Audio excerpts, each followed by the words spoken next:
Hello viewers, আসসালামু আলাইকুম। কেমন আছেন সবাই? আশা করি অনেক ভালো আছেন। তো চলে আসছি নতুন একটা ভিডিওতে। আজকে আমাদের বাসায় মাছ রান্না করছে।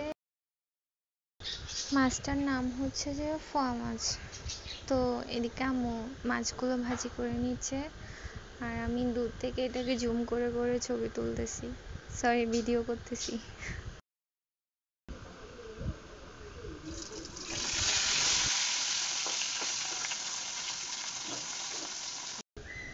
তো ওইগুলো ভাজি করা হয়ে গেছে, এখন নতুন করে আবার দিচ্ছে। আসলে একবারে তো সবগুলো ভাজি করা যায় না, তাই তো সবগুলো মাছ ভেজে নেওয়া হয়েছে। এবার রান্না করবে, তো তেল দিয়ে দিছে। কি কি উপকরণ দিছে এগুলো সবগুলো আমি স্ক্রিনে অ্যাড করে দিছি, আপনারা দেখে নেবেন। আমি আর বললাম না, তো আপনারা দেখে নেবেন। আর ফুল ভিডিও দেখার রিকোয়েস্ট রইল। ভালো থাকবেন, আল্লাহ হাফেজ।